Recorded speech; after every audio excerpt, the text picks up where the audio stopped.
तो भाई आज हम आप लोगों को इस वीडियो में इंग्लिश फ्लुएंसी 1 इस सब्जेक्ट के भाई इंपॉर्टेंट क्वेश्चन और आंसर करवाने वाले हैं, जो आप लोगों के एग्जाम में आएंगे ही आएंगे। इस चीज की मैं गारंटी देता हूँ। ये जो सब्जेक्ट है भाई, ये बीए प्रोग्राम वाले बच्चों के पास भी होता है और बीकॉम प्रोग्राम वाले बच्चों के पास भी होता है। किसी बच्चे को भाई ये फर्स्ट सेमेस्टर में मिलता है तो किसी को सेकंड सेमेस्टर में मिलता है। सिलेबस वगैरह भाई आप लोग देख सकते हो अपनी स्क्रीन पे। ये आप लोगों का पूरा सिलेबस है, इसमें 3 यूनिट जो है दी गई है। यही सारा लेटेस्ट सिलेबस है आप लोगों का। तो किसी बच्चे को भाई सिलेबस ना पता हो तो आप लोग यहाँ से देख सकते हो। अब एक चीज पहले ही क्लियर कर दूं भाई, ये जो आप सिलेबस देख रहे हो, इस सिलेबस से भाई आप लोगों का एग्जाम में कुछ भी नहीं आता है, बल्कि आप लोगों के एग्जाम में जो है सारा भाई ग्रामेटिकल पोर्शन आता है। जैसे कि भाई डायरी एंट्री लिखने के लिए आती है, डायलॉग राइटिंग लिखने के लिए आती है, नोटिस लिखने के लिए आता है, पैराग्राफ वगैरह लिखने के लिए आता है, पैसेज वगैरह आते हैं, फिल इन द ब्लैंक्स आते हैं। इस टाइप के क्वेश्चन आते हैं। अगर आप प्रीवियस ईयर उठा के देखोगे तो आपके सिलेबस से जो है कुछ भी नहीं आता है। तो टेंशन लेने वाली भाई कोई बात नहीं है इसमें। हम जो आप लोगों को इंपॉर्टेंट क्वेश्चन और आंसर कराएंगे उसमें भाई आप लोगों का जो है सारा प्रीवियस ईयर कवर अप हो जाएगा। और मैं लिख के देता हूं भाई, अगर आप इस वीडियो को देख के चले जाओगे, इन नोट्स को पढ़ के चले जाओगे, फिर आप लोगों को कुछ और पढ़ने की जरूरत नहीं पड़ेगी। इसी से ही आप जो है बहुत अच्छे मार्क्स से पास आउट हो जाओगे। नोट्स का लिंक आप लोगों को नीचे डिस्क्रिप्शन में मिल जाएगा। अदरवाइज आप लोग जो है व्हाट्सएप पे कांटेक्ट करके भी नोट्स को खरीद सकते हो। एक चीज और बता दूं भाई, ये सब्जेक्ट मैं आप लोगों को नहीं पढ़ाऊंगा, बल्कि मैडम पढ़ाने वाली है, तो ध्यान से पढ़ लीजिएगा। तो अब हम स्टार्ट कर रहे हैं अपने इंपॉर्टेंट क्वेश्चंस एंड आंसर्स। तो देखो यार, हमारा फर्स्ट क्वेश्चन ये रीड द पैसेज, ये हमारा कॉम्प्रिहेंशन वाला जो पार्ट है ना वो है। तो इसमें क्या होता है, आपको एक पैसेज देते हैं। यहाँ पे पूरा एक पैसेज दिया हुआ है ना मैंने, तो यहाँ पे एक पूरा पैसेज देते हैं और फिर उससे रिलेटेड यहाँ पे आपको दे देते हैं क्वेश्चंस। तो आपको इन्हीं क्वेश्चंस के आंसर्स देने हैं। तो मैंने वही आपको पहले भी बताया था कि जो हम 11th और 12th में करते आए हैं ना, क्वेश्चन के आंसर्स जो है हम पैसेज में से ही ढूंढते हैं। तो आपको वही सेम करना है। क्वेश्चन के जो आंसर है वो आपको पैसेज में ही मिल जाएंगे, बस थोड़ा सा पढ़ने की ज़रूरत है। तो देखो, जैसे कि इसमें हमारा पहला क्वेश्चन है, what do scientist mean by climate change. तो अब अगर मैं चाहूँ तो इसका आंसर खुद से भी लिख सकती हूँ कि क्लाइमेट चेंज का मतलब क्या होता है। क्लाइमेट चेंज का मतलब होता है जब टेम्परेचर एकदम से ज़्यादा राइज हो जाता है या कुछ भी। लेकिन यहाँ पे देखो एक आंसर यहाँ पे भी दिया हुआ है, climate change encompasses not only rising average temperature but also extreme weather events वगैरह, ये सब। ठीक है, तो यहाँ पे भी एक मतलब आंसर टाइप दिया हुआ है आपको, बट मैंने इसका जो आंसर है वो खुद से प्रिपेयर किया है, एक इजी शॉर्ट आंसर कि according to scientist climate change is the long term alteration of earth's climate due to natural and human factors. कि क्लाइमेट चेंज क्या होता है कि ये एक ऐसा लॉन्ग टर्म इफेक्ट पड़ता है, मतलब हमारी अर्थ के क्लाइमेट पर, जो या तो नेचुरली भी हो सकता है या फिर हम इंसानों की वजह से भी हो सकता है। ठीक है, बट इसका आंसर आपको पैसेज में भी मिल सकता है। मैं बार बार रिपीट कर रही हूँ, कॉम्प्रिहेंशन कुछ नहीं होते हैं, ये सिर्फ और सिर्फ आपको एक पैसेज दे दिया होता है और उसके जो क्वेश्चंस होते हैं उसके आंसर ज़्यादातर आपको उसी पैसेज में मिल जाते हैं। तो ज़्यादा कुछ नहीं, एक बार ऐसे पैसेजेस को आपको देखना ज़रूर है, पूरे पैसेज पे से नज़र निकाल लो। मैं ये नहीं कह रही कि आपको इसको बैठ के रटना है या कुछ भी, पर नहीं, आपकी एक थोड़ी सी समझना पड़ेगा आपको इन पैसेजेस को। ठीक है, तो ऐसे हमारा दूसरा क्वेश्चन है, what is the impact of climate change, वो भी आपको मिल जाएगा। What is the green house effect. अब देखो, ये ग्रीन हाउस इफेक्ट वाला क्वेश्चन भी इसी में ही है, ये रहा। The green house effect is the warming that happens when certain gases in earth atmosphere trap heat. तो आंसर्स आपको पैसेज में ही मिल जाएंगे, ज़्यादा टेंशन लेने की ज़रूरत नहीं है। ठीक है, तो ये सारे आंसर्स आपको मिल जाएंगे और मैंने यहाँ पे आपको आंसर्स प्रोवाइड भी कराए हैं। ठीक है, तो ऐसा मैं इस चीज़ की गारंटी नहीं ले रही कि पैसेज यही आएगा, पैसेज कोई भी आ सकता है, बट आपको करना कैसे है वो मैं बता चुकी हूँ।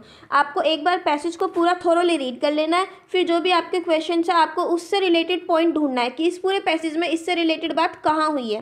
सोचो कि अभी मेरी जैसे ग्रीन हाउस इफेक्ट के बारे में बात हुई थी, मैंने कैसे आंसर ढूंढा, मैंने पूरा पैसेज थोड़ी ना पढ़ा, बस मैंने एक नज़र निकाल ली कि कहाँ पे क्या क्या बताया गया है। तो ग्रीन हाउस इफेक्ट की बात जहाँ भी हुई थी मैं डायरेक्ट वहाँ पे गई और मैंने अपना आंसर लिख दिया। तो ये कॉमन सी चीज़ है। ठीक है, अब इसी का एक सेकंड पार्ट आता है, ये जो हमारे कॉम्प्रिहेंशंस होते हैं इन्हीं के अंदर एक दूसरा पार्ट आता है, नोट मेकिंग। क्या आता है, नोट मेकिंग। इसमें क्या आता है, जो भी हम इतना बड़ा पैसेज पढ़ते हैं वो 4 से 5 पैराग्राफ, उसके हमें नोट्स बनाने होते हैं ईजिली, सिंपल लैंग्वेज में, पॉइंट्स में। ठीक है, तो सबसे पहले तो मैं आपको नोट मेकिंग का एक पूरा फॉर्मेट जो है वो क्लियर कर देती हूँ क्या होता है।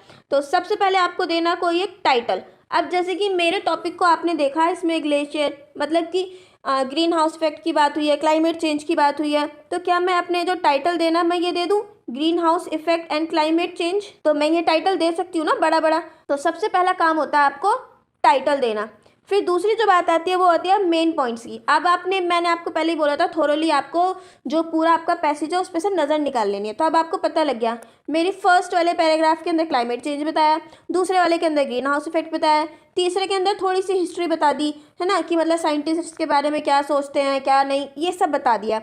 और एक जगह उसके वो इम्पैक्ट्स भी बताए हैं, ग्रीन हाउस इफेक्ट के और क्लाइमेट चेंज के इम्पैक्ट्स बताए हैं। तो उस तरीके से मैंने अपने मेन पॉइंट्स और उनकी हेडिंग सोच ली। ठीक है, कि मेरी हेडिंग क्या होनी चाहिए, कि मेरे फर्स्ट वाले की हेडिंग होनी चाहिए ग्रीन हाउस इफेक्ट, दूसरी की होनी चाहिए क्लाइमेट चेंज, तीसरी की होनी चाहिए इम्पैक्ट ऑफ क्लाइमेट चेंज, चौथी की होनी चाहिए हिस्ट्री। तो ऐसे करके मैंने कुछ मेन पॉइंट्स भी सोच लिए और उनकी हेडिंग्स भी सोच ली हैं। टाइटल मैंने लिख दिया यहाँ पे, दूसरा मैं एक पॉइंट डालूंगी और मैं एक हेडिंग डालूंगी क्लाइमेट चेंज।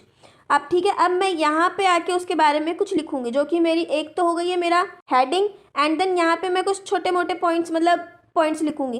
थर्ड पे मैं नंबरिंग और आइडेंटेशन का बहुत ज़्यादा ध्यान रखूंगी। एग्जाम्पल के लिए जैसे कि ये मैंने बनाई हेडिंग अपनी क्लाइमेट चेंज, मैंने शॉर्ट में लिख दिया क्लाइमेट चेंज। ठीक है, अब इसके अंदर मुझे दूसरी सब हेडिंग डालनी है, तो मैं उसके लिए क्या करूँगी 1.1 डालूंगी और अपना सब हेडिंग डाल दूँगी। फिर मुझे उससे रिलेटेड कोई भी पॉइंट लिखना है तो मैं वो लिख दूँगी। ठीक है, दूसरी मुझे एक और इसी के अंदर कोई टॉपिक याद आया कि इसके अंदर कुछ और भी बताया, मैं इसी के अंदर इंक्लूड करना चाहती हूँ, तो मैं ऐसे करके डालूंगी।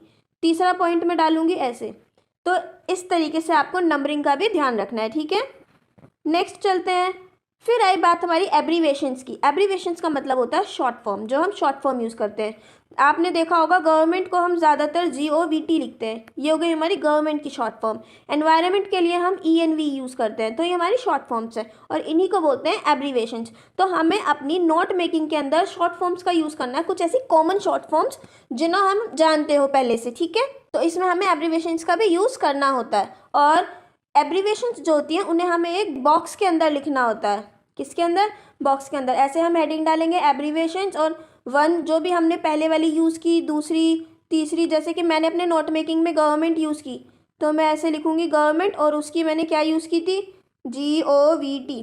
तीसरा मैं लिखूँगी एनवायरनमेंट और इसके लिए मैंने क्या यूज़ की थी ENV। ठीक है, अब जैसे कि थर्ड मैंने क्लाइमेट चेंज और इसके लिए मैंने यूज़ की थी CC। तो ऐसे करके मैं एक बॉक्स के अंदर अपनी एब्रीवेशंस लिखूँगी नोट मेकिंग के एंड में। कहाँ पर? नोट मेकिंग के एंड में बॉक्स के अंदर मैं एब्रीवेशंस लिखूँगी। ठीक है, अब एक एग्जांपल दे देती हूँ मैं यहाँ पे आपको, जो मेरा पूरा ऊपर पैराग्राफ था तो उससे रिलेटेड एक पूरा एग्जांपल है ये। तो देखो, इसके अंदर मैंने पहले एक इंट्रोडक्शन दिया। क्या दिया? पहले एक इंट्रोडक्शन बताया कि इसके अंदर मुझे क्या क्या बताया गया। फिर दूसरा जो मैंने अपना हेडिंग डाली वो डाली क्लाइमेट चेंज। अब क्लाइमेट चेंज के अंदर भी मैंने सब हेडिंग डाली इंक्लूड्स, कि इसके अंदर क्या क्या आता है। अब उन्हें बताने के लिए मैंने बुलेट पॉइंट्स का यूज़ किया। ठीक है, दूसरी मेरी सब हेडिंग थी क्लाइमेट चेंज के बारे में, कि साइंटिस्ट जो है क्लाइमेट चेंज को ग्लोबल वार्मिंग से अलग बताते हैं। ठीक है, तो ऐसे करके मैंने अपना बताया। फिर थर्ड मेरी हेडिंग आ गई ग्रीन हाउस इफेक्ट, तो इसके लिए मैंने शॉर्ट फॉर्म यूज़ की GHE। तो यहाँ पे मेरी फर्स्ट जो सब हेडिंग है वो ये है, फिर दूसरी, फिर थर्ड, और इसके लिए जो मेरे सब पॉइंट्स थे उनको मैंने बुलेट से यूज़ किया। फिर देन मेरी जो फोर्थ है वो है हिस्ट्री, तो यहाँ पे मैंने कुछ पॉइंट्स बताए। ठीक है, अब देखो लास्ट में मैंने एब्रीवेशंस को कैसे बताया, एक बॉक्स के अंदर। अब मैंने GHCs यूज़ किया, ये क्या था? Green house gases. CC climate change, GHE green house effect, CO2 carbon dioxide, LVL level, ATM atmosphere, and ये वाला एरो मैंने यूज़ किया इंक्रीजेस के लिए। समझ आ गया एब्रीवेशंस कैसे क्रिएट करनी है? ये आप अपनी मर्जी से क्रिएट कर सकते हैं, क्योंकि हम कहीं ना कहीं इनको पढ़ते आए हैं शुरू से ही। क्लियर हो गया नोट मेकिंग भी? तो यहाँ पे हमारा सेकंड क्वेश्चन है, you recently watched a film that made you very emotional, right about in a diary entry. मैंने बताया था डायरी एंट्री वगैरह इसमें आती है। देखो वैसे तो ये सब चीज़ें हम स्कूल लेवल टाइम से सीखते आ रहे हैं, हम करते आ रहे हैं 12th लेवल पे भी, लेकिन बस हमें अब थोड़ा कॉलेज लेवल पे आ चुके हैं तो हमें फॉर्मेट को थोड़ा ज़्यादा ध्यान में रखना होगा। हम स्कूल लेवल पे थोड़ी बहुत मिस्टेक्स कर देते थे, उनको टीचर्स इग्नोर करते थे, बट अभी ये चीज़ें इग्नोरेबल नहीं है, तो हमें थोड़ा बस फॉर्मेट का ध्यान रखना। बाकी हमें पता है कि हमें इसमें भरना क्या है, राम कथा तो सब जानते हैं और भरना क्या है ये भी। ठीक है, तो हम जो हमारा मेन फोकस होगा वो फॉर्मेट पे ही होगा। तो इसके अंदर हमें एक मैंने जो एग्जाम्पल दिया है वो आपको यही ऊपर वाला ही दिया है, कि आपने रिसेंटली में कोई एक फिल्म देखी है जिसने आपको बहुत इमोशनल किया, तो अब इसके बारे में आपको डायरी एंट्री लिखनी है। दूसरा क्वेश्चन हमारा ये है कि आपने मतलब जो एक पूरा होल सेमेस्टर आप अपने दोस्तों से, क्लासमेट से, टीचर से, किसी से भी मिले नहीं हो ड्यू टू कोविड या फिर किसी भी रीज़न से, तो अब आपको अपने थॉट्स और फीलिंग्स लिखनी है कि आप कैसा फील कर रहे हो। ठीक है। अब ये डायरी एंट्री किसी भी टॉपिक पे आ सकती है, किसी भी चीज़ से रिलेटेड आ सकती है। तो ऐसा नहीं है कि यार दीदी ने तो ये टॉपिक कराया था, इस बारे में बताया था, ये तो पता नहीं कुछ और ही आ गया। तो नहीं, ये किसी भी टॉपिक पे आ सकता है। तो पहली बात है हमारी इसकी फॉर्मेट, ठीक है। तो सबसे पहले स्टार्ट करते हैं हम डेट से। देखो ये मेरी डायरी है, ठीक है। तो यहाँ पे सबसे पहले जो मैं लिखूंगी, डेट लिखूंगी, सबसे ऊपर डेट लिखूंगी, आज क्या डेट है। फिर उसके बाद में ग्रीटिंग्स लिखूंगी, यानी कि डियर डायरी या फिर जो भी मुझे लिखना है, बट मैं डायरी एंट्री कर रही हूँ तो आएगा डियर डायरी। फिर उसके बाद मैं लिखती हूँ अपना इंट्रोडक्शन, कि मतलब जिस भी चीज़ के बारे में है, कि मैं किस चीज़ के बारे में लिख रही हूँ, कि आज मैं कैसा फील कर रही हूँ अपने इमोशंस को लेके, या फिर मैं किसी चीज़ को लेके बार बार सोचे जा रही हूँ, और आज कुछ ऐसा इवेंट हुआ है मेरे लिए पूरे दिन में कि मैं उस चीज़ को लेके बहुत सोचे जा रही हूँ। तो कुछ भी जो भी चीज़ है, सबसे पहले उसका इंट्रोडक्शन लिखेंगे। तो यहाँ पे कुछ शुरुआत के लिए मैंने एग्जाम्पल्स में दिया है, टुडे वॉज अ डे, मतलब आज कैसा दिन था, हेक्टिक दिन था, या फिर आप बोलोगे बहुत इमोशनल डे था, या फिर बहुत सैड डे था, या फिर बहुत हैप्पी डे था। कुछ भी एडजेक्टिव में आप कुछ भी रख सकते हो, ठीक है, एज अ स्टार्टिंग। फिर दूसरा मैंने दिया I am feeling right now. तो यहाँ पे आपको अपना इमोशन लिखना है कि आप कैसा फील कर रहे हो इस वक्त, और वो कौन सा इवेंट था जिसकी वजह से आप ऐसा फील कर रहे हो। और दूसरा एक स्टार्ट लाइन दी है मैंने कि I can't stop thinking about, कि मैं उस चीज़ के बारे में अभी तक सोचे जा रही हूँ, मैं अपने आप को रोक नहीं पा रहा, कुछ भी, मतलब वो लिखना है। तो फिर आते हैं हम मेन बॉडी पे। तो यहाँ पे आपको पूरा डिस्क्राइब कर देना है कि क्या हुआ था, किस चीज़ की वजह से आप सैड हो या किस चीज़ की वजह से आप खुश हो, आज पूरे दिन में क्या हुआ। मैं तो यहाँ पे चलो छोड़ दो, मैंने ये छोड़ दिया कि आप सैडनेस के बारे में लिख रहे हो कि किसी मूवी ने आपको इमोशनल किया। मैं बोलती हूँ आपके भाई की शादी है और आपको डायरी एंट्री लिखनी है, आप कैसा फील कर रहे हो, तो आप वो भी बताओगे ना कि आज घर में क्या हुआ, क्या फंक्शंस चल रहे हैं, क्या नहीं। तो इसमें सब कुछ आ जाना चाहिए, जो जो आप लिखना चाहते हो सब लिख दो, ठीक है। फिर जो हमारा फिफ्थ आता है वो होता है रिफ्लेक्शन या फिर कंक्लूजन। अब आपने स्टार्टिंग भी, इंट्रोडक्शन भी दे दिया, सब कुछ बता भी दिया, अब आपको एक कंक्लूजन भी तो देना है ना। तो इसके लिए भी मैंने कुछ पॉइंट्स यहाँ पे दिए हैं, जैसे कि all in all today made me feel, कि मतलब जो भी था, जैसा भी आज मुझे सब चीज़ों ने मिला के ऐसा फील कराया, या फिर मैंने ये सीखा कि मैं या फिर आप ये कह सकते हो कि आई होप कि टुमारो ऐसा होगा, मतलब कोई भी आपकी एक्सपेक्टेशन या फिर कुछ भी, या फिर मैं खुश हूँ कि मैंने ये चीज़ को एक्सपीरियंस किया। तो ये कुछ कंक्लूजन के लिए मैंने लाइंस दी हैं यहाँ पे कि आपको कोई एंडिंग करनी है आपकी डायरी एंट्री की, तो आप किस लाइन से कैसे कर सकते हो, ठीक है। अब बात आती है क्लोजिंग की। अब यहाँ पे आप अपनी डायरी के लिए एंडिंग कर रहे हो, तो सबसे पहले तो अब अगर आप रात को लिख रहे हो, देखो ज़्यादातर लोग जो होते हैं डायरी एंट्री रात के टाइम सोने से पहले करते हैं, तो गुड नाइट। अब वहाँ पे आप ये भी लिख सकते हो योर्स ट्रूली, मतलब डायरी में योर्स ट्रूली लिख सकते हो, या फिर अंटिल टुमारो, यानी कि कल तक। अपना नाम भी लिख सकते हो, या फिर कुछ भी लिख सकते हैं, मतलब आप यहाँ पे क्लोजिंग में, ठीक है, अपना नाम लिख के छोड़ दो, गुड नाइट डायरी लिख के छोड़ दो, या फिर योर्स ट्रूली लिख दो, अंटिल टुमारो, और सिर्फ अपना नाम लिख दो। तो ये आपकी मर्जी क्या लिखना है।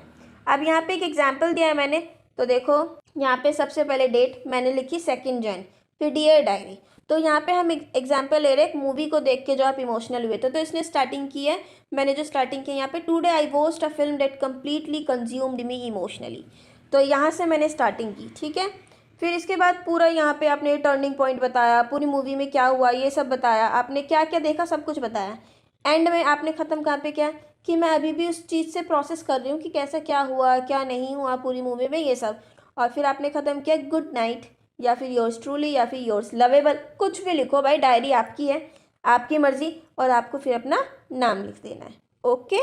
या फिर आप यहाँ पर ये भी लिख सकते थे अनटिल टुमारो, यानी कि कल तक, क्योंकि भाई आपको डायरी एंट्री रोज़, कुछ लोग होते हैं ना जो डेली डायरी लिखते हैं, तो उनके लिए ये परफेक्ट है अनटिल टुमारो, यानी कि कल तक। दोबारा आके लिखूंगे सही में ठीक है। नेक्स्ट हमारा जो पार्ट है इसी क्वेश्चन का, वो है एक RTI फाइल करनी है। RTI का मतलब होता है राइट टू इन्फॉर्मेशन, ठीक है ना। तो यहाँ पे RTI का भी मैं आपको पूरा एक फॉर्मेट दे रही हूँ, तो आपको उस चीज़ पे फोकस करना है। देखो मैं बार बार क्लियर कर रही हूँ, मेरा मेन जो फोकस है वो आपको फॉर्मेट प्रोवाइड कराना और फॉर्मेट को समझाना है, ना कि क्वेश्चन रटवाना आपको। आप लोग आंसर्स नहीं रट सकते हो, वहाँ पे कुछ भी पूछा जा सकता है आपसे। तो इसीलिए आपका खुद का जो मेन फोकस होना चाहिए वो सिर्फ और सिर्फ फॉर्मेट को समझने पे होना चाहिए, ठीक है। तो यहाँ पे क्वेश्चन में ये था कि आप एक स्टूडेंट हो और आपने अपने कॉलेज में स्कॉलरशिप जीती है। पैंडेमिक की वजह से क्या हुआ है, जो आपका फंड है स्कॉलरशिप का वो आपको मिला नहीं है, तो अब आपको एक RTI फाइल करनी है, ठीक है। तो सबसे पहले वही हम RTI का फॉर्मेट स्टार्ट करते हैं। तो सबसे पहले आप लिखोगे सेंडर्स डिटेल। देखो RTI किसको फाइल करनी है, आपको फाइल करनी है, ठीक है ना। आप लिखना चाहते हो RTI को, तो सेंडर कौन हुआ, आप हुए, ठीक है। तो यहाँ पे आपकी इन्फॉर्मेशन आएगी, आपका नाम, आपका एड्रेस, आपका फ़ोन नंबर, और अगर आपकी कोई ईमेल आईडी एड्रेस वगैरह है तो वो सब कुछ, ठीक है। फिर दूसरा सेकंड नंबर पे आप लिखोगे डेट, आप वो RTI किस दिन फाइल कर रहे हो तो उसकी डेट आएगी। थर्ड आएगा अब रिसिपिएंट डिटेल, यानी कि किसको लिख रहे हो। तो RTI किसको लिखी जाती है, पब्लिक अथॉरिटी इंफॉर्मेशन, इनको लिखी जाती है। तो इसीलिए यहाँ पे दिया हुआ है to the public information officer, इनको लिखी है आपने PIO को। नेम ऑफ डिपार्टमेंट, यानी कि किस डिपार्टमेंट को लिख रहे हो, एड्रेस क्या है उस डिपार्टमेंट का वो लिखोगे। तो यहाँ पे हो गई रिसिपिएंट डिटेल। फोर्थ आ जाता है सब्जेक्ट, सब्जेक्ट आपका सेम रहेगा, अगर आप RTI लिख रहे हो तो इस सब्जेक्ट को रट लो, request for information under the right to information, यानी कि आप उनसे रिक्वेस्ट कर रहे हो कि वो आपको आपके टॉपिक से रिलेटेड, आपकी बात से रिलेटेड इन्फॉर्मेशन दे, जो कि आपका राइट है कि आपको हर चीज़ की इन्फॉर्मेशन होनी चाहिए, ये आपका अधिकार है और आप अपने इस अधिकार को यूज़ कर रहे हो। फिर इसके बाद आता है बॉडी ऑफ द एप्लीकेशन। अब RTI फाइल करनी है तो ये तो बताओगे ना कि क्यों, कैसे, क्या। तो इसमें सबसे पहले आप लिखोगे रिस्पेक्टेड सर या मैम, आई अपना नाम लिखोगे, citizen of India here bye request the following information, यानी कि मैं आपसे ये सारी इन्फॉर्मेशन चाहता हूँ अपने राइट ऑफ इन्फॉर्मेशन के तहत, ठीक है। फिर आप उनसे डिटेल्स देनी है आपको, जो भी आपको मतलब आपको जो भी डिटेल्स उनसे चाहिए आप वो लिखोगे कि प्लीज़ प्रोवाइड डिटेल्स इससे रिलेटेड, ठीक है ना, या फिर please specify the documents you are requesting. फिर आप एक अपना क्लैरिफिकेशन दोगे। देन अगर कोई एडिशनल डिटेल आपको लिखनी है कि I would prefer the information, की जो भी आपकी ये इन्फॉर्मेशन वो आपको देंगे। आपने RTI फाइल की है फंड से रिलेटेड, मैं एग्जांपल दे रही हूँ, ठीक है ना। तो आपको चाहिए कि आपको कोई या तो हैंड रिटन या फिर कोई सॉफ्ट कॉपी मिले उससे रिलेटेड, कि ताकि आपको पता चले कि उन लोगों ने क्या रिस्पॉन्स लिया या कुछ भी उस चीज़ की जो भी इन्फॉर्मेशन है, आपको उसकी कुछ हार्ड कॉपी या कुछ भी प्रोवाइड हो। तो आप यहाँ पे कर रहे हो कि I would prefer the information in hard copy या फिर इलेक्ट्रॉनिक फॉर्मेट। फिर दूसरा आप ये भी डाल सकते हो कि RTI रिक्वेस्ट करने के लिए जो भी फीस है आप मुझे वो बता दो, मैं उसे पे करने के लिए भी इच्छुक हूँ। अब इसी से रिलेटेड एक एग्जाम्पल ले लेती हूँ। सेंडर डिटेल्स में नाम मैंने डाला आशु श्रीवास्तव, और एड्रेस मैंने यहाँ पे देखो मैंने एज ए एग्जाम्पल एड्रेस लिया है, ठीक है ना। तो यहाँ पे कनॉट प्लेस की स्पेलिंग भी गलत हो गई है, कोई बात नहीं। तो एड्रेस मैंने ये डाल दिया, कॉन्टैक्ट नंबर डाला, मैंने ईमेल एड्रेस भी डाला, देखो helloguys@gmail.com, ओके। देन मैंने डेट डाला। फिर रिसिपेंट एड्रेस मैंने आपको बताया था same, to the public information officer. देखो अब यहाँ पे मैंने ये लिखी है अपने कॉलेज को, मैंने एग्जाम्पल में अभी आपको बताया ना कि कॉलेज में स्कॉलरशिप जीती थी और आपको फंड नहीं मिला, तो आप RTI फाइल कर रहे हो, तो ये किसको फाइल कर रहे हो, कॉलेज वालों को। तो मैंने यहाँ पे दिल्ली यूनिवर्सिटी डाल दिया और एड्रेस में दिल्ली डाल दिया।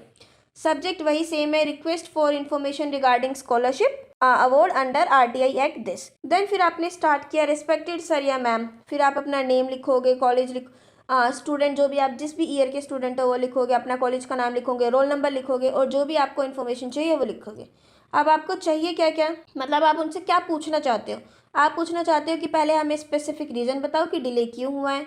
फिर दूसरा टाइमलाइन आप पूछ रहे हो कि कब तक आप उसको हमारे फंड को डिस्बर्स कर दोगे। तीसरा आपने उनसे बोला है कि अगर कोई भी एडिशनल प्रोसीजर फॉर्मेलिटीज़ है कंप्लीट करने के लिए तो वो भी बताई जाए, ठीक है। फिर आपने बोला कि मतलब कि आप अप्रिशिएट कर रहे हो कि अगर वो आपको मतलब टाइमलाइन के अंदर कोई आपकी जो फंड है उसको डिस्बर्स कर देते हैं या फिर आपको कोई रिस्पॉन्स देते हैं। तो देन फिर आप वहाँ पे फिर से इनके लिए ग्रेटफुल हो रहे हो और आप इन्हें बोल रहे हो कि अगर कोई प्रोसेसिंग फ़ीस है तो आप मुझे कृपया बताइए। मैंने ये सेम चीज़ें आपको पूरे फॉर्मेट में बताई। फिर देन आपका फेथफुली और सिग्नेचर यहाँ पे, और फिर आपका नाम जो कि मैंने आशु श्रीवास्तव डाला है। क्लियर हो गया पूरा फॉर्मेट, कुछ भी नहीं करना। एक बार रिपीट कर देते हैं। नॉर्मल जो हम लेटर लिखते आए हैं स्टार्टिंग से सेम फॉर्मेट है। सेंडर का एड्रेस यानी कि आपका, डेट डालनी है, रिसिपिएंट एड्रेस रट लेना है, जो भी कॉलेज जो भी वो क्वेश्चन पेपर में देते हैं कॉलेज को लेकर या फिर किसी और ऑफिस वगैरह कुछ भी देते हैं उन्हीं का नाम और एड्रेस कुछ भी डाल देना है, ठीक है। सब्जेक्ट रट लेना है। बॉडी ऑफ द एप्लीकेशन यहाँ पर ये सीधा रट लेनी है।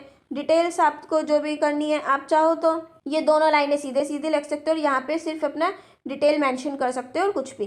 क्लैरिफिकेशन आप ये भी सीधा कर सकते हो, एडिशनल डिटेल डालकर आप यहाँ भी सीधा सीधा डाल सकते हो। कुछ नहीं करना, फॉर्मेट रट लेना है और पेपर देने बैठ जाना। अगर RTI आता है तो मार्क्स नहीं कटेंगे। अब हम आते हैं थर्ड क्वेश्चन पे। देखो यार अभी हम लोग बड़े हो चुके हैं, ठीक है ना, हम ग्रेजुएट होने वाले हैं, मतलब आप में से कुछ तो जॉब के लिए अप्लाई करना भी चाह रहे होंगे क्योंकि आप 12th पास हो चुके हो। कुछ लोग चाहते हैं 12th के बाद जॉब करना, तो एक सीवी नाम की चीज़ आती है जिसकी बहुत ज़रूरत पड़ती होगी शायद। अगर आप किसी कंपनी वगैरह में अप्लाई करते हैं तो वो हर जगह वहाँ पे आपसे सीवी मांगते हैं। सीवी मतलब सीवी की फुल फॉर्म करिकुलम वाइटे, तो ये है इसकी फुल फॉर्म। तो इसमें क्या होता है, आपकी पूरी इन्फॉर्मेशन होती है कि आप कहाँ रहते हो, क्या करते हो, कहाँ से पढ़े हो, कितने मार्क्स आए हैं, आपकी क्वालिफिकेशन क्या है और आपके अंदर क्या क्या क्वालिटीज़ हैं, सब कुछ। तो आप एक पूरे पेपर पे लिख के उसे उतार देते हो ताकि जिस भी बंदे को आप वो दो वो उसे पढ़कर समझ जाए कि आप कैसे हो, आपके अंदर क्या क्या चीज़ें हैं, स्किल्स है कि वो बंदा आपको अपनी जॉब पे रखे कि नहीं रखे। तो यहाँ पे हम बात करते हैं क्वेश्चन नंबर 3 की, राइट अ सीवी। देखो आपको एक सीवी लिखना है कवरिंग लेटर के साथ, जिसमें कि एक एडवर्टीजमेंट है कि कोई ट्रेनिंग प्रोग्राम है या फिर मतलब IIM अहमदाबाद में कोई लीडरशिप ट्रेनिंग प्रोग्राम है समर के लिए, और उसमें कुछ लिमिटेड सीट्स हैं और उसमें आपको अपने लिए बताना है कि आप बहुत ज़्यादा अच्छे हो, आपका बैकग्राउंड अच्छा है, आपकी कम्युनिकेशन स्किल्स है और आप बेस्ट हो उस चीज़ के लिए, ठीक है। तो इसके लिए आपको सीवी लिखना है, कवरिंग लेटर लिखना है। तो सबसे पहले हम सीवी का फॉर्मेट देख लेते हैं। मैंने अभी बताया फॉर्मेट मस्ट है, तो फॉर्मेट देख लेते हैं। सबसे पहले आप दोगे अपनी कॉन्टैक्ट इन्फॉर्मेशन, अपना नाम, address, phone number, email address और अपना लिंक्डइन पोर्टफोलियो, कुछ भी हो। अगर मतलब जैसे कि होता है ना लिंक्डइन पर प्रोफाइल बना लेते हैं या फिर पोर्टफोलियो बना लेते हैं, तो जो भी है पूरा दे देना है। दूसरा, फिर आपको अपने करियर ऑब्जेक्टिव के बारे में बताना है, यानी कि इसके अंदर आपको पूरी तरीके से ये हाईलाइट करना है कि आपके गोल्स क्या है और आप क्या चाहते हो। तो एक एग्जाम्पल के तौर पे मैंने एक लाइन यहाँ पे ली भी है कि a highly motivated graduate seeking a challenging position. यहाँ पर आप उनकी कंपनी को हाईलाइट कर सकते हो जिस भी चीज़ के लिए आप अप्लाई करना चाहते हो, कि मतलब मैं एक मोटिवेटेड पर्सन हूँ जो एक चैलेंजिंग पोजीशन चाहता हूँ आपकी कंपनी में और अपने स्किल्स को और अपना टैलेंट जो वो दिखाना चाहता हूँ और ऑर्गेनाइजेशन की सक्सेस करना चाहता हूँ, यानी कि उसे कामयाबियों पर ले जाना चाहता हूँ। तो ये एक सिंपल सी लाइन मैंने एग्जाम्पल के लिए दी। तीसरा, यहाँ पे आ जाती है बात एजुकेशन। देखो यहाँ पे आपको ऑर्डर का ध्यान रखना है, छोटे से बड़ा या फिर बड़े से छोटा, और उसमें भी आप क्या क्या बताएंगे, आपकी यूनिवर्सिटी का नाम क्या है, आपने किस साल में कंप्लीट किया, आपके मेन सब्जेक्ट्स क्या थे और आपके मार्क्स कितने आए। देखो मार्क्स अगर अच्छे हैं तो उन्हें आप दिखा सकते हो, बट अगर मार्क्स थोड़े कम है और अच्छे नहीं है तो ज़्यादा अच्छा होगा कि आप उन्हें ना बताओ, ठीक है, कि उन्हें शो मत करो कि मेरे मार्क्स कम थे। तो ये एक तरीका होता है।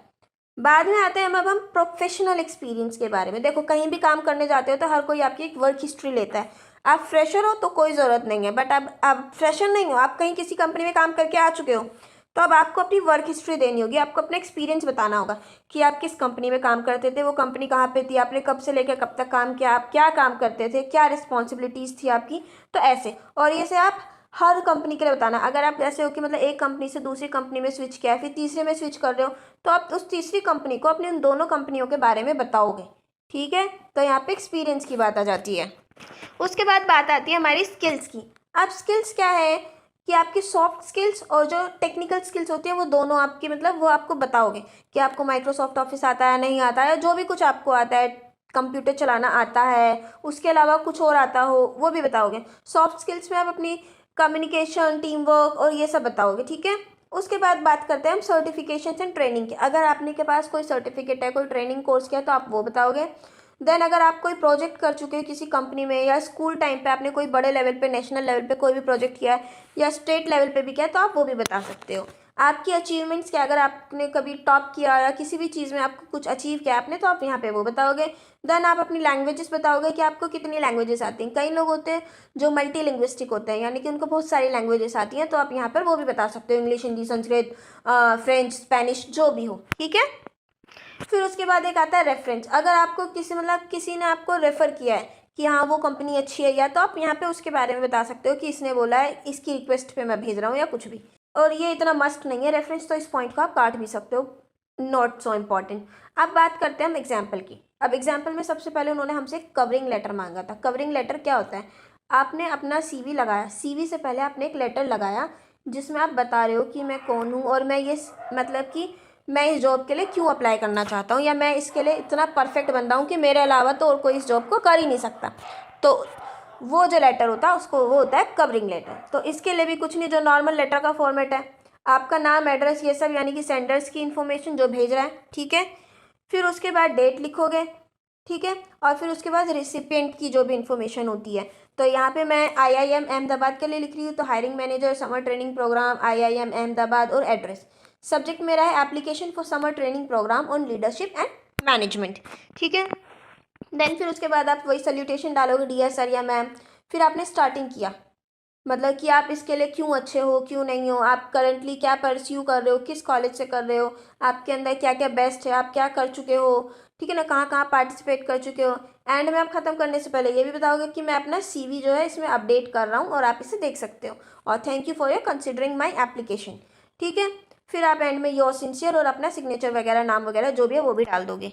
फिर आपने इसमें अपना करिकुलम डाला, वही आपने पूरा अपना पर्सनल इन्फॉर्मेशन डाला, एक करियर ऑब्जेक्टिव डाला। देखो यहाँ पे मैंने एक यहाँ पे डाला है ये करियर ऑब्जेक्टिव, और एक ऊपर फॉर्मेट के अंदर है। तो इन दोनों में से कोई भी एक अगर सीवी आता है तो आप इन दोनों में कोई भी एक लिख सकते हो। ठीक है, फिर इसके बाद हम बात आ जाते हैं एजुकेशन पे। देखो मैंने यहाँ पे एग्जाम्पल के लिए जैसे मास्टर्स की है, मैंने एमबीए डाला तो कहाँ से किया, अभी इसमें प्रेजेंट दिखाया है तो कि मतलब अभी चल रही है, मेजर क्या सब्जेक्ट था, सीजीपीए कितनी रही, या फिर कुछ भी। अगर आप एमबीए से पहले आप कोई डिग्री कोर्स कर चुके, बीएससी वगैरह, तो आप उसे नीचे बताओगे। फिर उसके बाद आप अपने स्कूल के बारे में बताओगे, तो ऐसे सीरियल वाइज चलोगे। ठीक है, देन फिर आप अपनी स्किल्स वगैरह बताओगे कि आप में क्या क्या स्किल्स है, communication skills, leadership, organisational, technical skills, सब कुछ बता दोगे जो भी है। फिर कोई एक्स्ट्रा करिकुलर एक्टिविटीज़ में आपने कभी मतलब पार्टिसिपेट किया हो स्कूल लेवल में या फिर कॉलेज लेवल में, तो यहाँ पे देखो जैसे कि प्रेसिडेंट रहे हो स्टूडेंट काउंसिल के, मैं जस्ट एग्जांपल ले रही हूँ यार, आप एग्जाम में कुछ भी लिख सकते हो, आपको कोई पूछने नहीं आ रहा कि आप कब रहे हो भाई साहब प्रेसिडेंट, हमने तो कभी नहीं देखा, तो ऐसा कोई आपसे पूछने नहीं आ रहा।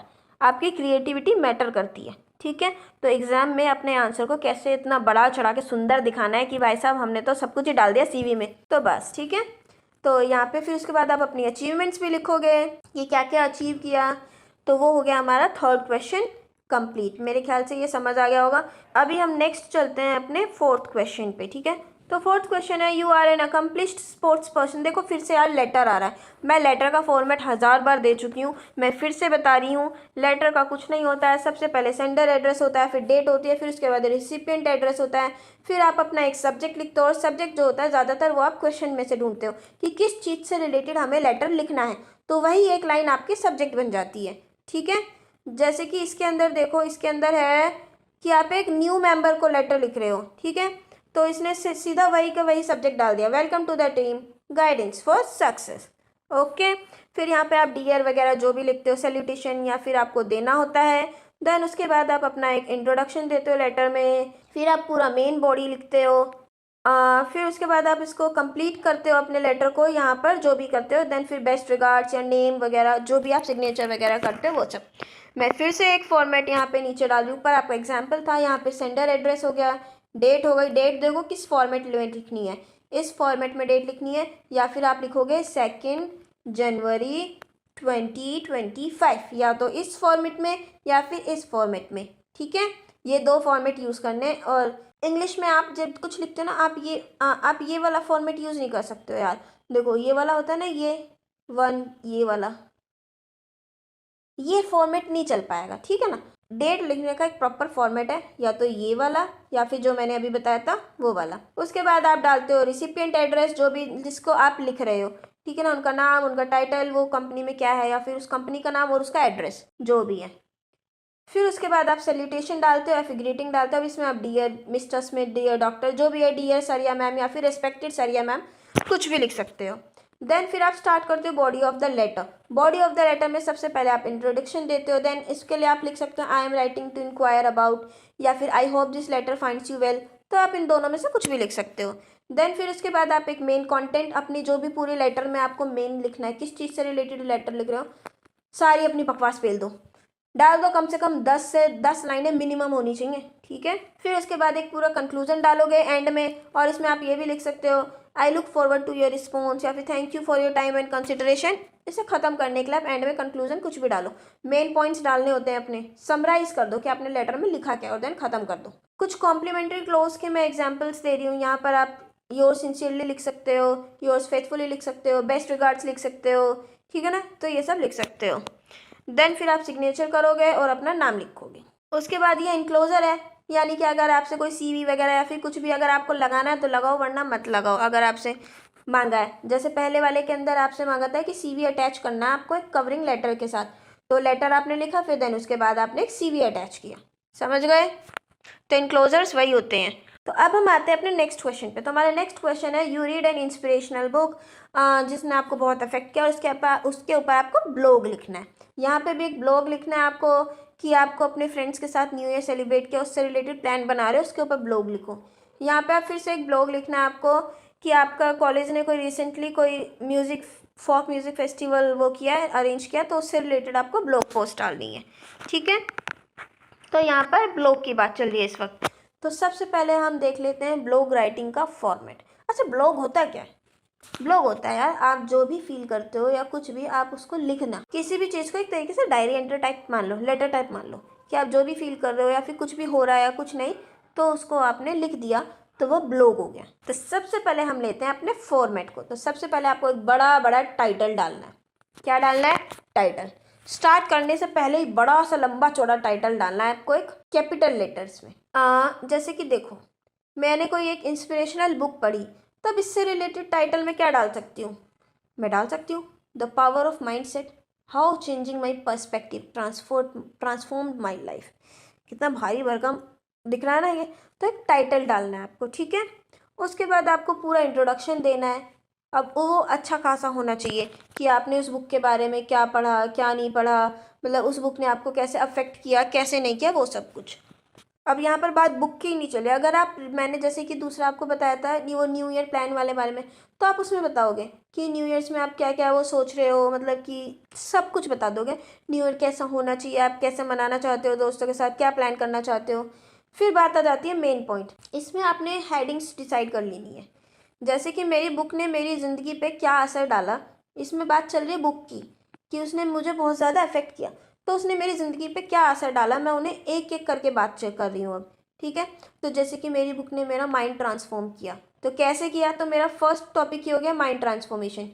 दूसरा हो गया कि मैं कभी, मतलब मेरी सोचने की क्षमता ही बदल गई, तो दूसरी हेडिंग मैंने डाल दी shifting my perspective on life, कि मेरी ज़िंदगी को जीने का पूरा तरीका ही बदल गया। तीसरा फिर मैंने एक डाला अपना इम्पोर्टेंस ऑफ डेली एक्शन क्या है। तो मतलब ऐसे तरीके से आप कुछ भी डाल सकते हैं ब्लॉग के अंदर। अब जरूरी नहीं आपको 3-3 सब हेडिंग डालनी है, 2 डाल दो। नहीं है आपको हेडिंग्स डालने का मन, कोई बात नहीं, आप एक पैराग्राफ लिख लो, उसके अंदर सारी चीज़ें इंक्लूड कर दो। मेन जो आपका पैराग्राफ होगा बीच में, उसके अंदर कुछ भी भरो। फिर उसके बाद आता है कंक्लूजन इन द एंड। अब आपको ख़त्म करना है, तो आप यहाँ पे कुछ की पॉइंट्स लिखोगे। और जैसे कि एग्जाम्पल के लिए मैं बुक की बात कर रही हूँ, तो इन द एंड लेसन्स जो हैं बुक के, उसने आपको कैसे इम्पैक्ट किया आपकी लाइफ को, या जो भी आपने लिख दिया। फिर आपके लिए एक ऑप्शनल है कि आप ऑथर की बायोग्राफी डाल सकते हो, उसका नाम डाल सकते हो, कुछ भी आप डाल सकते हो। फिर देन एग्जाम्पल के लिए मैंने वही बुक वाला ले लिया कि हाउ, कोई भी बुक का नाम डाल सकते हो, changed my life and help me embrace failure. तो ये मैंने टाइटल डाला। फिर उसके बाद इंट्रोडक्शन डाला, ठीक है। फिर उसके बाद मेन पॉइंट में मैंने यहाँ पे कुछ सब हेडिंग्स डालनी शुरू कर दी, एज अ स्टेपिंग स्टोन वगैरह। फिर इसके बारे में लिखा, फिर मेरी दूसरी सब हेडिंग, फिर मेरी तीसरी सब हेडिंग, ठीक है। फिर उसके बाद मैंने कंक्लूजन डाला। फिर कॉल टू एक्शन भी डाल सकते हो आप ये, ठीक है ना। कॉल टू एक्शन का मतलब होता है आप सामने वाले बंदे से उनका रिव्यूज़ मांग रहे हो, उनके थॉट्स पूछ रहे हो कि आपको क्या लगता है इसके बारे में। ब्लॉग्स क्या होते हैं? देखो, आपने किसी भी चीज़ को कहीं लिखा और उसे, मतलब मैंने एक कुछ लिखा और उसे पब्लिश कर दिया, या फिर किसी को पढ़ने को दिया और मैं उनसे उसका रिव्यू मांग रही हूँ उस चीज़ के बारे में कि आप इसके बारे में क्या सोचते हो। तो यहाँ पे कॉल टू एक्शन का मतलब ये, आपने कुछ लिखा, उसे पब्लिक किया और सामने वाले से अब आप पूछ रहे हो आपको क्या लगता है इसके बारे में, तो कॉल टू एक्शन वही है। देन इसी का सेकेंड पार्ट है हमारा, क्वारंटाइन हो गए हो लॉकडाउन के टाइम पे और आपको एक फेसबुक पोस्ट लिखना है। तो एक ग्रेटिट्यूड पोस्ट है भाई साहब, सीधी सीधी, कि भाई मैं तो क्वारंटीन में था, मेरे दोस्तों ने, सखे सहेलों ने मेरा साथ दिया और तो कोई मेरी ज़िंदगी में था ही नहीं। तो ग्रेटिट्यूड पोस्ट, और आप क्या सोचते हो क्या नहीं सोचते हो वो लिख दो। अब फेसबुक पोस्ट है तो मैंने कुछ इमोजीज भी यूज़ कर दिया आप लोगों के लिए, मज़ा आता है ना देख के। जो भी था आपने अपने फ्रेंड 1, फ्रेंड 2, फ्रेंड 3 सबको डिस्क्राइब कर दिया, किसने आपकी किस तरीके से हेल्प की। भाई इसने मुझे ब्रेकफास्ट बना कर दिया, ये मेरे लिए खाना भिजवाती थी, या ये मेरे साथ मुझे कभी कभी मुझे बाहर से मिलने आते थे, या कुछ भी, या फिर मुझे फ़नी मेरे से रोज़ बातें करते थे फ़ोन करके, तो कुछ भी लिख सकते हो आप, ठीक है। एंड में ख़त्म करने के लिए आपने यहाँ पे थैंक यू डाला और कुछ हैशटैग्स डाले। फेसबुक पोस्ट पर यहाँ मेन देने वाली बात है कि आपने कुछ हैशटैग्स बनाकर डाले, ठीक है। बस फेसबुक पोस्ट का आपका एक यही फॉर्मेट था और कुछ भी फॉर्मेट नहीं है। अब बात आती है आपकी डायलॉग राइटिंग की। किसकी बात आती है? डायलॉग राइटिंग की। डायलॉग राइटिंग किसी के बीच में भी आ सकते हैं, दो मम्मियों के बीच में यहाँ पे दी हुई है, इसके अलावा ट्रैवल एजेंट और कस्टमर के बीच में दी हुई है, या फिर यहाँ पे आपके और कुछ बच्चों के बीच की डायलॉग्स की बात चल रही है। तो डायलॉग राइटिंग किसी के भी बीच की हो सकती है, ज़रूरी नहीं है कि मैं इसका भी कोई एक फॉर्मेट होगा। तो ये कुछ नहीं होता, 2 या 3 लोगों के बीच की बात होती है। तो यहाँ पर आपको बता देना है किस किस के बीच में बात चल रही है, नाम से आपको उनको बताना है। देखो डायलॉग राइटिंग के लिए उसने आपको 2 लोग दे दिए, अब आपके लिए अच्छा होगा कि आप उनको कुछ नाम दे दो, क्योंकि फिर आपको दिमाग में सोचने में आसानी होगी।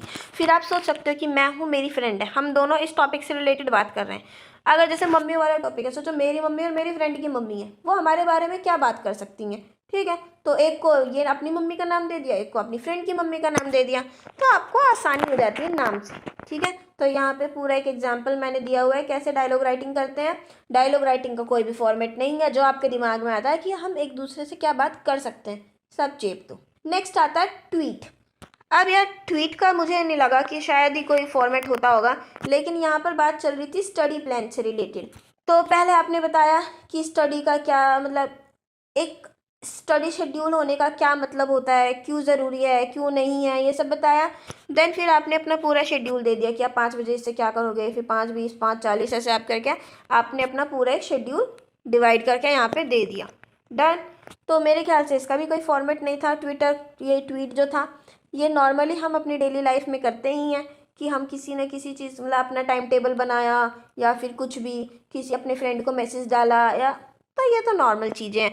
और अगर हम ट्वीट नहीं भी लिखते हैं तो मुझे यकीन है आप में से कुछ लोग ट्विटर पे ज़रूर होंगे, दूसरे लोगों के ट्वीट तो पढ़े ही होंगे, है ना। तो अकल का यूज़ करना है। नेक्स्ट अब हम आते हैं अपने 7th क्वेश्चन पे।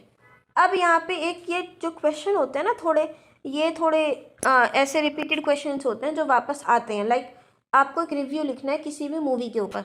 तो देखो यार, ये जो रिव्यू लिखने लायक चीज़ें होती हैं कि कोई मूवी, कोई बुक, या फिर कहीं गए थे किसी चीज़ पे रिव्यू लिखना है। तो देखो सबसे पहले आपको एक इंट्रोडक्शन देना है कि आपने रिसेंटली में कोई वो मूवी वगैरह देखी है, मूवी का नाम बताया और वो कैसी थी, कैसी नहीं थी, वो कितनी लंबी चली, आपको कहाँ कहाँ पर क्या पसंद आया, शुरुआत में क्या पसंद आया, बीच में क्या अच्छा लगा, हो सकता है आपको कोई उसका एंडिंग पार्ट ज़्यादा अच्छा लगा। तो आपने हर किसी ने अपने जीवन में यार अपनी ज़िंदगी में 2-4 मैं तो कहती हूँ ज़्यादा ही मूवीज़ देखी होगी। कोई तो ऐसी मूवी होगी जिसको आपको रटी पड़ी होगी, नाम भी पता होगा, एक्टर्स के नेम भी पता होंगे, सब कुछ पता होगा। चेप दो स्टोरी कि मुझे इस मूवी में ये अच्छा लगा, मुझे उसमें ये अच्छा लगा, ये बात मुझे उसकी बुरी लगी और ये ऐसी थी। थोड़ा सा क्रिटिक्स भी कर सकते हो, यानी कि क्रिटिसाइज़ कर सकते हो कि इस चीज़ में इसको ये बेटर कर सकते थे, या जो भी था। आप इस पूरी मूवी जो भी आपको बेस्ट मूवी आपको याद हो ना, वो पूरी लिख देना, ठीक है। तो उसका पूरा रिव्यू दे देना। आजकल के टाइम पे तो वैसे भी हम लोग बहुत अच्छे हैं क्रिटिसाइज़ करने में, रिव्यू देने में, बिना पूछे भी दे देते हैं। अरे यार इसके तो ये अच्छा नहीं लग रही ना ड्रेस, अगर इसको ऐसे करती तो ज़्यादा अच्छी लगती। तो वही काम आपको राइटिंग में करना है, ठीक है। तो ये हो गया हमारा रिव्यू राइटिंग, इसमें कुछ नहीं करना, ठीक है। इसका भी कोई फॉर्मेट नहीं था, इस वजह से मैं नहीं दे पाई, क्योंकि यार इस चीज़ का कोई फॉर्मेट नहीं होता, ये हमारी डेली लाइफ बेस्ड चीज़ें हैं। हम मूवी देखते हैं और कैसे रिस्पॉन्स करते हैं उस पर, वो हम पे मैटर करता है। अगला क्वेश्चन है हमारा इंटरव्यू राइट। इंटरव्यू है एक रिपोर्टर और एक फिल्म स्टार के बीच में, बडिंग फिल्म स्टार यानी कि उभरता हुआ एक अदाकार फिल्म स्टार, ठीक है। तो जब बात आती है ऐसी वही इंटरव्यू, तो फिर से वही फ्रेंड्स लो वही डायलॉग राइटिंग बात आ जाती है। जब आप किसी से इंटरव्यू लेते हो ना, तो जो रिपोर्टर होता है उसका मैक्सिमम काम होता है आपसे क्वेश्चन पूछना, ठीक है। तो एज अ रिपोर्टर काम करना है आपको, क्या करना है, पहले आप उसको ग्रीट करोगे कि आइए आपका वेलकम है, हम आपके साथ काम करने के लिए कब से तरस रहे थे, आप मतलब कितने अच्छे हो, ये वो, बस ये सब शुरू कर देना है। फिर उसका रिस्पॉन्स भी देखना है। फिर रिपोर्टर को अपने क्वेश्चन स्टार्ट कर देने हैं कि आपने स्टार्टिंग कहाँ से की, आपकी सबसे ज़्यादा स्ट्रगल फेज़ क्या था, आपने स्ट्रगल फेज़ में किस किस ने साथ दिया, आपकी फ़र्स्ट मूवी क्या थी। ये फिल्म स्टार के बारे में बात हो गई। हो सकता है आपको इंटरव्यू किसी और का भी लेना हो, किसी बच्चे का भी लेना पड़ सकता है कि ये बच्चा जो है अभी के अभी यार चाइल्ड लेबर से बाहर निकला है, इसका इंटरव्यू लेना है। तो पूछो उससे, पहले उससे ग्रीट करो, ठीक है। दूसरा उससे पूछो कि अभी आप कैसा फील कर रहे हो वहाँ से निकलने के बाद, वहाँ पे आपके साथ क्या क्या होता था, आपको क्या खाने को दिया जाता था, आपके साथ कैसा बिहेवियर होता था, कोई फ्रेंड्स थे नहीं थे, आपकी मेडिकल फैसिलिटी का क्या था। अब वो तो दिमाग लगाना है भाई, 10 क्वेश्चन कुछ भी पूछ लो। अब आप एग्ज़ाम दे रहे हो तो 4 पेज से नीचे तो आंसर लिखोगे नहीं ग्रेजुएशन लेवल पे। तो कोई भी 7, 8, 10 क्वेश्चन छोटे छोटे कुछ भी पूछो, 5-5, 6-6 लाइन के कुछ भी भर दो। तो देखो यहाँ पे एक मैंने नॉर्मल सा फॉर्मेट दिया है, एक रिपोर्टर और किसी इंटरव्यू के बीच का क्वेश्चन हो, तो ओपनिंग क्वेश्चन में यही थैंक यू जॉइनिंग अस करने के लिए, तो पूरा एक फॉर्मेट मैंने यहाँ पे दिया हुआ है। ठीक है, यहाँ पे कुछ नहीं किया आपने, हर बार उससे क्वेश्चन ही पूछा है। ठीक है, कि अपने करंट प्रोजेक्ट के बारे में बताओ, क्या चल रहा है क्या नहीं चल रहा है, ये सब। नेक्स्ट आता है हमारा एक FIR, कि आपके पड़ोस में अभी कोई चोरी हुई है और आपको उससे रिलेटेड FIR दर्ज करानी है। ठीक है, FIR की फुल फॉर्म होती है फर्स्ट इन्फॉर्मेशन रिपोर्ट। जो सबसे पहले इन्फॉर्मेशन रिपोर्ट लिखी जाती है वही होती है फर्स्ट FIR। अब इसका भी एक पूरा फॉर्मेट मैंने यहाँ पे दिया है। पहले डेट, टाइम और प्लेस। ठीक है, फिर कंप्लेंट डिटेल्स लिखोगे, यानी कि आपका नाम और एड्रेस वगैरह जो भी दे रहे हो आप, कि इन्फॉर्मेशन देने वाला कौन है, फिर किसके बारे में दे रहे हो और कैसे, मतलब वो कैसा दिखता है कैसा नहीं, उसका डिस्क्रिप्शन दोगे उस पर्सन के बारे में कि वो कैसा था, आप उसे जानते थे नहीं जानते थे, जिसके भी बारे में आप दे रहे हो, यानी कि अक्यूज्ड डिटेल्स, जिस पे आपको शक है या जिसने चोरी की मेरे एग्जाम्पल के लिए, या कोई भी। ठीक है, फिर देन आप उसका एड्रेस दोगे और फिर आप इंसिडेंट डिटेल देना शुरू कर दोगे। देखो यहाँ पे पूरा एक FIR का मैंने फॉर्मेट दिया हुआ है। ठीक है, इस फॉर्मेट को पूरा का पूरा देख लेना है, ध्यान से याद कर लेना है। अगर FIR किसी चोरी वगैरह के बारे में आती है या फिर दूसरी रिलेटेड चीज़ के बारे में भी आती है तो आप इसको चेप सकते हो। ठीक है, फिर आप बताओगे कि जो चोर थे वो कैसे दिख रहे थे कैसे नहीं दिखते थे, उन्होंने क्या किया क्या नहीं किया, क्या क्या चुराया। फिर आप कुछ एडिशनल इन्फॉर्मेशन भी दे सकते हो कि कोई नंबर वगैरह हो, या फिर कि कोई चोरी के दौरान कोई बंदूक गोली वगैरह तो नहीं चली ना, और वो एग्जैक्ट किस टाइमिंग पे हुआ, आप इतनी इन्फॉर्मेशन दे सकते हो। देन अभी रिक्वेस्ट फॉर एक्शन, आप एक्शन के लिए रिक्वेस्ट करोगे, और जो भी जिस भी कंप्लेनेंट ने यानी जिसने आपने FIR दर्ज किया फिर आप अपना सिग्नेचर कर दोगे। डन। तो ये थी हमारी एक FIR का फॉर्मेट। हर चीज़ का फॉर्मेट मैं वापस बता रही हूँ, एक नॉर्मल लेटर की तरह हर चीज़ का फॉर्मेट है। ज़्यादा दिमाग किसी में नहीं लगाना, एक नॉर्मल लेटर का फॉर्मेट रट जाओ। हर किसी में बस थोड़ा थोड़ा चेंजेस है, बस उस फ़र्क को देख लो। ठीक है, अब हम आते हैं क्वेश्चन 9 की तरफ। ये हमारा फिर से एक प्रिंसिपल को हमें एक लेटर लिखना है। फिर से मैं आपको फॉर्मेट बता देती हूँ, वही आपका सेंडर का एड्रेस, देन फिर आपका रिसिपिएंट का एड्रेस। यहाँ पे रिसिपिएंट आपका प्रिंसिपल है तो उसका कॉलेज का नेम, एड्रेस वगैरह, और जो भी आपका सब्जेक्ट है वो, रेस्पेक्टेड मैम सर। और स्टार्टिंग के लिए मैंने आपको पहले भी बताया था, आई hope this message finds you well, और जो भी पूरा लिखना है आपको। और फिर आप पूरा मेन पॉइंट लिखोगे, सारा कुछ घुसा घुसा के जो भी आपको मेन मुद्दा है। फिर थैंक यू वगैरह बताओगे आप, और फिर thank you for your consideration and then your sincerely name वगैरह, ये सब। ठीक है, ये रहा आपका फॉर्मेट पूरा सीधा सीधा। यहाँ पे मैंने कुछ पॉइंट्स कुछ लाइनें लिखी हैं जो कि आप डिट्टो डिट्टो टीप सकते हो। एंड करने के लिए आप ये लाइन टीप सकते हो, और ये सब। तो अब हम बात करते हैं अपने क्वेश्चन नंबर 10 की। तो ये जो है देखो, 11th 12th में या फिर सॉरी 10th क्लास में आपने कभी की होगी वो करते हैं ना एडिटिंग, और वो ओमिशन वगैरह जब करते थे। एडिटिंग का मतलब क्या था कि अगर कोई गलती है तो उसे ठीक करना। तो ये वही है कि इसके अंदर कुछ मिस्टेक्स दी हुई हैं और आपको उन्हें करेक्ट करना है। ठीक है, तो ये 1 2 3 करके इसमें ये मिस्टेक्स दी हुई हैं ऐसे इधर उधर, तो आपको उन्हें ठीक करना है, उनकी जगह सही चीज़ें लिखनी है। तो आंसर शुरू करते हैं। देखो यहाँ पे था इसमें वाराणसी इज लोकेट, तो यहाँ पे लोकेट नहीं आएगा, लोकेटेड आएगा। डन। फिर इसमें था कि लोकेट ओन, तो यहाँ पर ओन नहीं आएगा, क्या आएगा ओन की जगह इन। लोग की वाराणसी कहाँ पर लोकेटेड करती है, किस जगह में, वो नॉर्थ ईस्टर्न इंडिया के अंदर है, ना कि उसके ऊपर है। ठीक है, तो ये भी समझ गए होंगे आप। तो यहाँ पे आपको सारी चेंजेस करनी है। यहाँ पे कोई स्पेलिंग मिस्टेक भी हो सकती है, या फिर ग्रामेटिकल मिस्टेक भी हो सकती है, प्रीपोजिशन, या फिर कोई भी। तो वो तो आपकी ग्रामर के ऊपर डिपेंड करता है, और ज़्यादा टफ नहीं आता, ईजी ही आता है। यहाँ पे मैंने एक पूरा करेक्टेड पैसेज भी लिखा है ठीक करके, तो वो आप समझ गए होंगे। अब हम लास्ट क्वेश्चन पे आते हैं जो कि है फिल इन द ब्लैंक्स। यहाँ पे हमें प्रीपोजिशंस करनी है। क्या करनी है? प्रीपोजिशंस करेक्ट फिल करनी है। ठीक है, तो देखो पहला हमारा है माई ब्रदर्स बर्थडे इज़, कि मेरे भाई का बर्थडे है 5 नवंबर को। तो इसको कैसे करेंगे कि मेरे भाई का बर्थडे कब है, इज़ ऑन 5 नवंबर। डेट के लिए हमेशा ऑन यूज़ करते हैं। दूसरा, the dog jumped dash the sofa, तो जो डॉग है वो सोफे के ऊपर कूद गया, तो इसको क्या लिखेंगे, ऑन टू।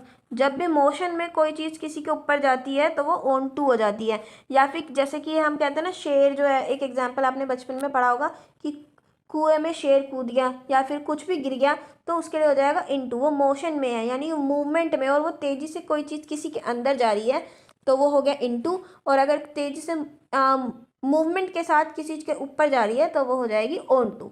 फिर इसके बाद आएगा the police officer is the station, police officer station में है, स्टेशन पर है, तो यहाँ पर एट आएगा। ठीक है ना। देखो इन यहाँ पर क्यों नहीं यूज़ करेंगे, आप लोग सोच सकते हो कि यार मैम या दीदी इन भी तो हो सकता है कि पुलिस ऑफिसर जो वो स्टेशन के अंदर है, लेकिन यहाँ पर वो बिल्कुल गलत हो जाएगा, तो यहाँ पर हमारा एट ही जाएगा। नेक्स्ट आता है द सोल्जर्स आर, तो देखो यार सोल्जर्स लड़ाई पर है, कहते हैं ना कि सोल्जर्स लड़ाई पर गए हुए हैं ये, तो उसमें यहाँ पर जो पर आया है हम उसके लिए ओन तो लगाएंगे नहीं, तो यहाँ पर भी एट वोर यूज होगा। क्या होगा, एट वोर। थर्ड आता है वो, फिफ्थ आता है English professor who taught us is retiring today, तो यहाँ पे प्रोफेसर किसी पोस्ट के बारे में बात हो रही है, तो जब भी ऐसे किसी पोस्ट वगैरह के मतलब किसी अच्छी पोस्ट की बात होती है तो हमेशा उनको दो से इंडिकेट किया जाता है, ये आर्टिकल यूज़ किया जाता है उनके लिए रिस्पेक्ट में द।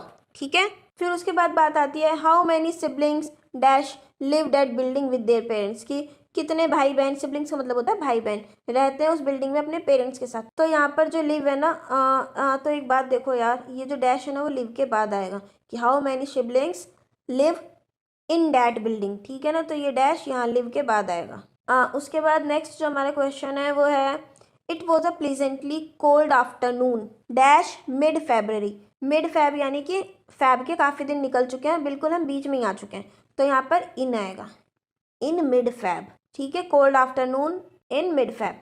अब यहाँ पे देखो reason for her resignation is still unknown, common सा पढ़ के ही पता चल रहा है, यहाँ पे आएगा the reason for her resignation is still unknown, यहाँ पे रीज़न के लिए दा लगा है कि उसने रेजिग्नेशन क्यों दिया, वो अभी तक रीज़न जो है वो अननोन है, वो अभी तक नहीं पता चला है। ठीक है, तो यहाँ पर मैंने ये प्रीपोजिशंस के जो आंसर्स लिख दिए हैं। आप लोग एक बार प्रीपोजिशंस पे जो है ना नज़र मार कर जाना कि कौन सी प्रीपोजिशन कब यूज़ होती है और कैसे यूज़ होती है। ठीक है, तो प्रीपोजिशंस आपको पता होनी चाहिए, तो ये आप पढ़ कर जाएंगे एक बार, किसी भी यूट्यूब चैनल से या कहीं से भी आप इसकी क्लास ले सकते हो। आई होप आपको अब ये वाला सब कुछ क्लियर हो गया होगा कि एग्ज़ाम में, इस वाले एग्ज़ाम में क्या आएगा क्या नहीं आएगा। मैं फिर से रिपीट कर देती हूँ, बुक में से कुछ भी नहीं आता है, इसमें पैसेज आते हैं और ये लेटर राइटिंग आएगी, डायरी एंट्री आ सकती है, ब्लॉग राइटिंग आ सकती है, और ये जो प्रीपोजिशंस वगैरह है ये सब आ सकते हैं, और ये आरटीआई फाइल, एफआईआर, मतलब ऐसी चीज़ें ज़्यादा आएगी। ठीक है ना, राइटिंग पोर्शन है सारा, क्वेश्चन आंसर वगैरह या फिर ये ऐसा कुछ फालतू की चीज़ें नहीं हैं, तो ज़्यादा टेंशन लेने की ज़रूरत नहीं है। हम 11th-12th में भी हमेशा से यही करते आए हैं, हमने यही कॉम्प्रीहेंशंस किए हैं, यही लेटर राइटिंग किया है, यही स्टोरी राइटिंग की है, तो हमें पूरा कॉन्फिडेंस है अपने ऊपर कि हम तो जीत के आएंगे। ठीक है, so best of luck for your exam and thanks for watching.